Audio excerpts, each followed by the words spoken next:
Death is a fear of dead. Death is as much of an illusion as our life is. Because what we call life is ideas, thoughts, and memories. And underlying fear of death is security. Our whole journey in life is to find security into ideas of money, ideas of career, ideas of relations. But as a truth of life, whether you are aware of it or not, life is constantly changing. It's passing by, and we deny that truth by holding on to the thoughts and memories which serve as a alternate life. All our suffering is about things which are gone, or fear about things which will go. And this is the truth. This is the Sanatan truth, the eternal truth. Nothing stays, everything passes. So in deeper realm, death is what we call death is actually things passing by. You don't say a wave dies when it rises in the ocean and disappears. It just appeared and merged back into the ocean. There is no death in that sense. Each in-breath and each out-breath is the phenomena of taking birth and dying. When child takes birth, he breathes in. When a man breathes out, he dies. That's what happens in birth, you breathe in, and that's what happens in death, you breathe out. The reason for all fears, all suffering is the idea ingrained into us by insecurity. We created an imaginary concept of permanence, that happiness should be permanent. Buddha based his whole movement on the basic truth. It is also a technique in Vijnana Bhairavatantra. That change, that see everything changing and passing by. Every moment you see this truth, don't try to block it off with thoughts. You are never meeting the same person again. You are never are into the same room again. Sunlight is never the same again. It is all passing by. It's all passing by. Try this for 1 week. See, everything is changing around you. Even inside you.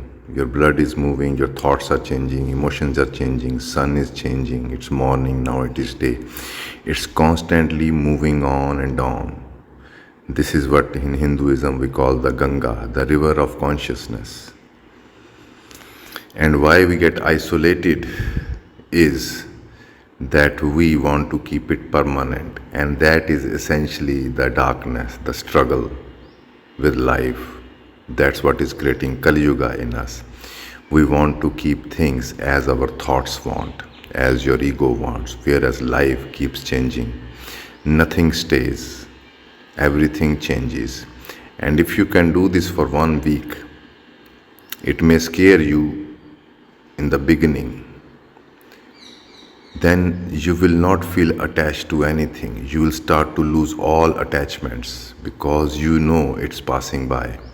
This was the first practice which Buddha would introduce to his disciples, that see everything is parivartan, change, change, change.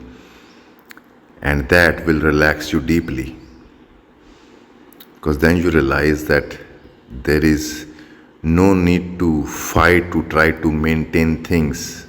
You just allow them to come in front of you and move on. That's truly what it means, let go. That's what truly means surrender. They are not some far out concepts of special people. Surrender is seeing the fact that morning sun came, now it's evening, and you cannot do anything about it. Your body is changing and moving on, and ending of the body is also coming. You cannot do anything about it. And this is the first light of wisdom. That's what spiritual wisdom means, to see the dharma of the things. That's what Sanatan Dharma means. Sanatan means eternal, Dharma means law of things. So change is the first law. Everything changes. And this movement is what we call divine, not the events, the very movement, the very creativity which is changing into new forms. There are two ways to look at it. People who are end-oriented, we call them Shavik, that everything goes, everything passes, everything dies, so there's nothing to hold on to. But that is only the half aspect of the truth. But everything goes, what remains is the new. What goes is the idea that this person is mine, this house is mine, this thought is mine, but it is gone. In process of trying to maintain the past, we miss the present, the new, which is also changing. That very change is the freshness and newness of life. We miss that life. So when we miss that life, then naturally we become afraid of dying. Fear of death is not about ending.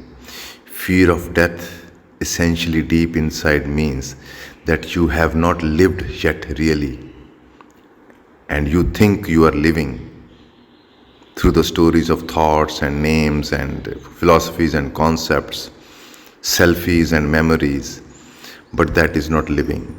Living is a live experience of fire. Fire or the sun is the perfect example of birth and death happening together. Flame is burning, it is disappearing. While it is burning, it's giving out light. It is becoming new also, and it is letting it go also. When you let go of your old, when you die to the past, you become new. In that very instant, you are new. To experience this newness is the state of bliss. Then you realize that neither death is true nor life is true. What is true is this present energy. Neither the past wave is true, neither the future waves which are coming are true. Only truth is this ocean, this water.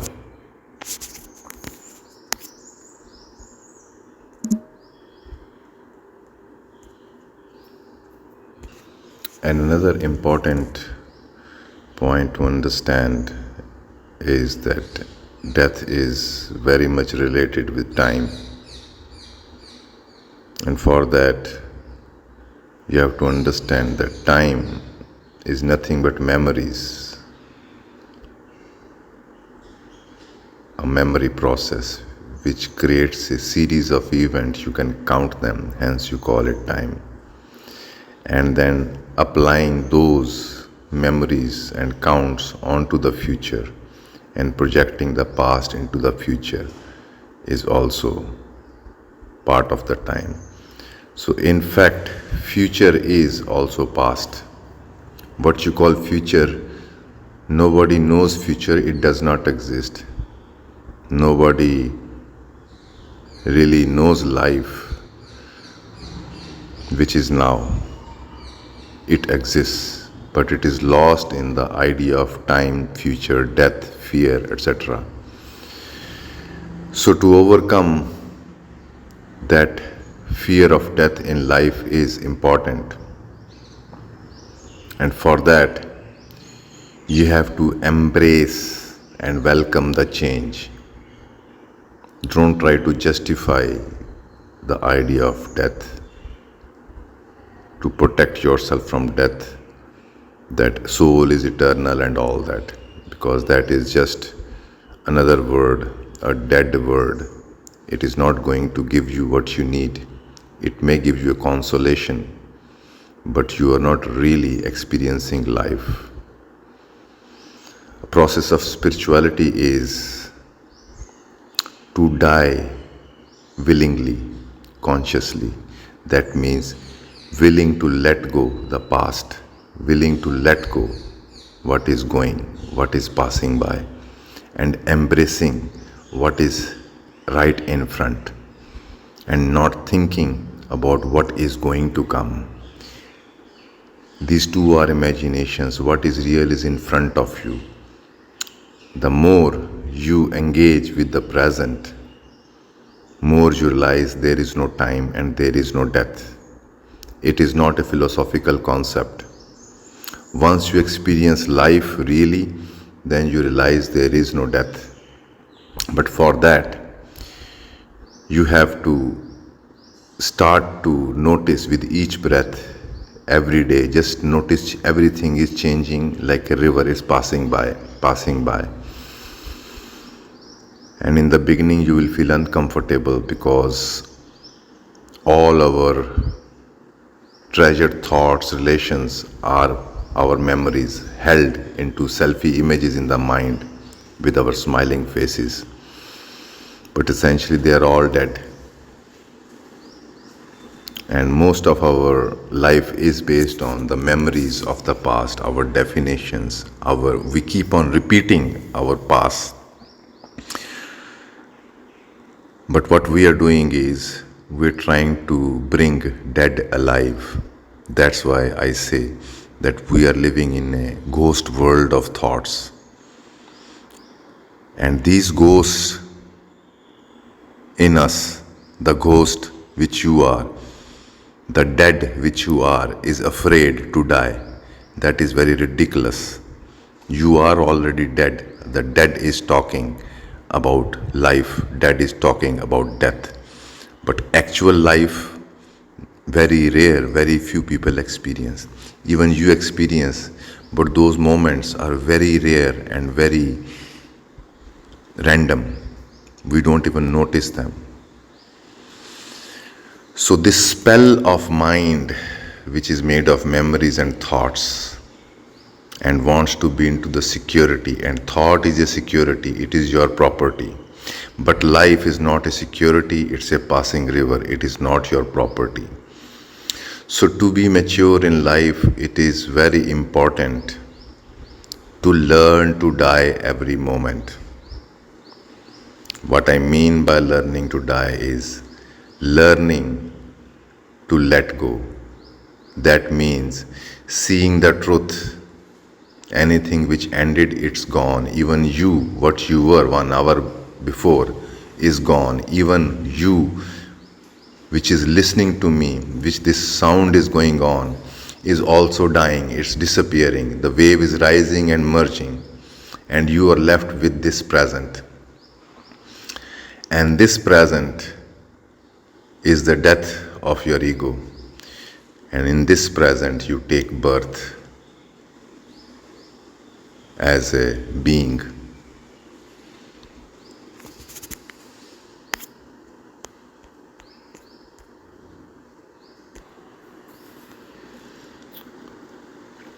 When I used to live in Osho commune, when somebody would die, we would dance and celebrate and burn the body singing and dancing.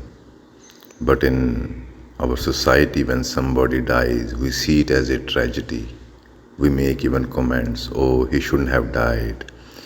We are trying to deny death two forbidden subjects in our societies, death and sex, and they are interrelated. That interrelation I will talk about some other time. But right now, it's important to understand, if you make death a forbidden, a tragic, a painful subject, then your life also will become like that, a forbidden, a painful subject. And that's what it is, because most people are dying without dying, are dead without dying, trying to maintain the past memories, how relations were, how relations should be. But nobody is with the live life which is going on. And that live life is what love is. It's not some romantic idea. Why most of the relations end? Because they become dead. Two lovers in the beginning, when they meet, they experience each other as a life.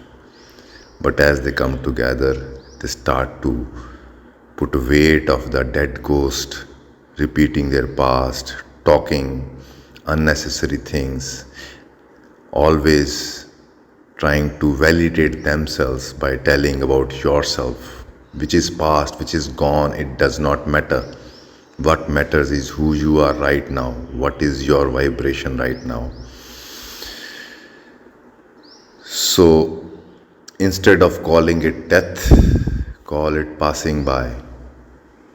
Instead of calling it death, call it endings. And ending also means beginnings. So you have to think organically about life, that how life functions, not inorganically, logically, how our mind is trained to think. Every given moment on this planet, hundreds are dying, and every given moment, hundreds are taking birth.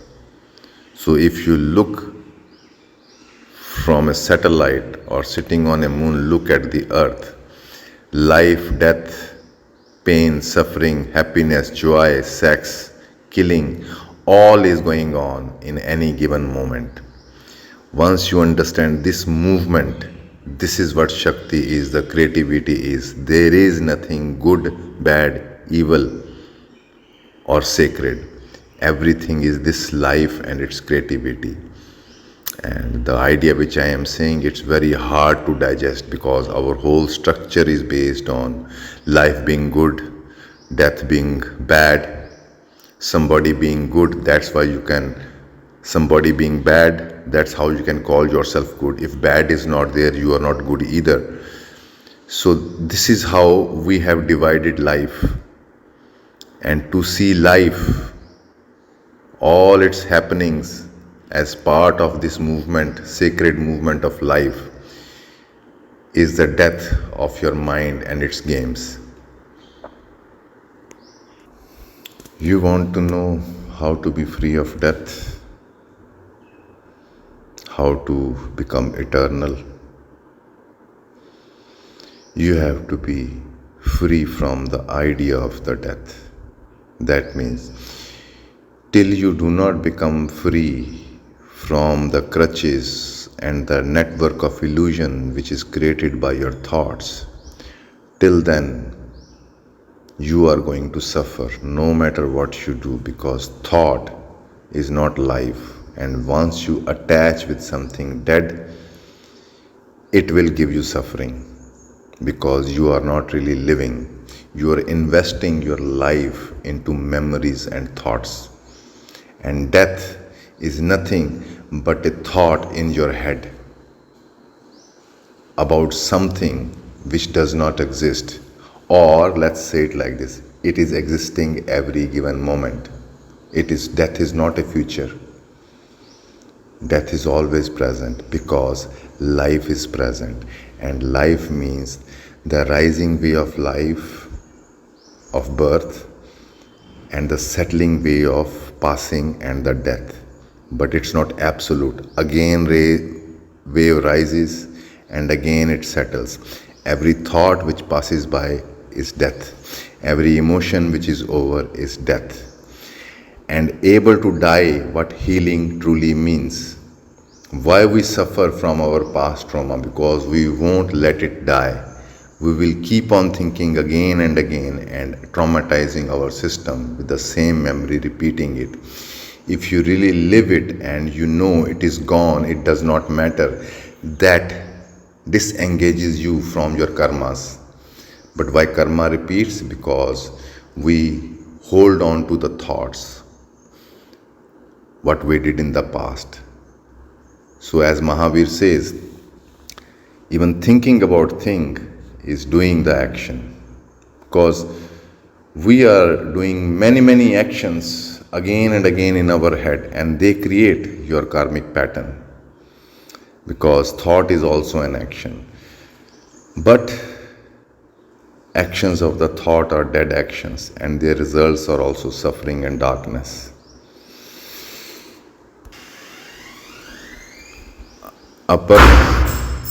A person who is free of thoughts is a person truly can use the thoughts. Right now, when you say you are afraid of death, your thought is using you. That's how everybody is living. Instead of using the thoughts for your life, your thoughts, your memories, your desires, use your life force to manipulate life, to fit life into your thought patterns. And then, biggest fear. Look at the life around the globe. Everybody wants non-aging. Everybody is saying how to not die, how to live forever, how people are justifying the endings of relations. They want things to continue. They somewhere want to repeat what happened in the past. This is all games of the dead.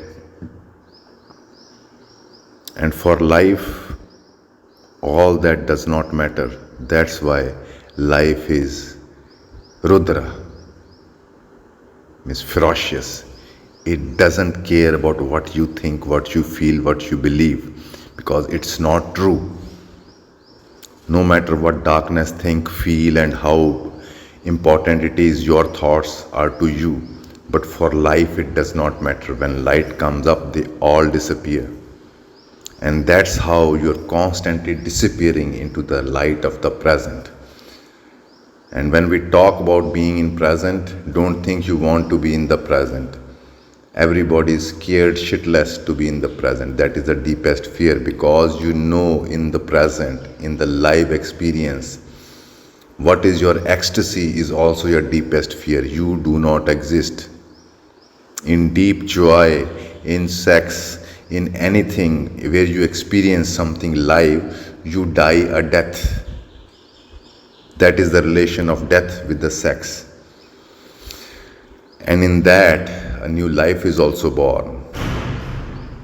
And that is what it means to die, is to let things go. What it means to die is to be here in the light of the present. And there, all are just ideas. What you see is what is always in front of you. What is truth? That is which is in front of you, always and always. And what is lie? That is which is in your thoughts. So death is a lie, so is your life is a lie. What is in front of you, you do not need words. You just need to be here to feel it as it is. And that is where you need to understand what seeing is, what really looking is, what feel is, what is the feel of life, how to look at things, how to listen really, how to get in touch with this live vibration of life without words.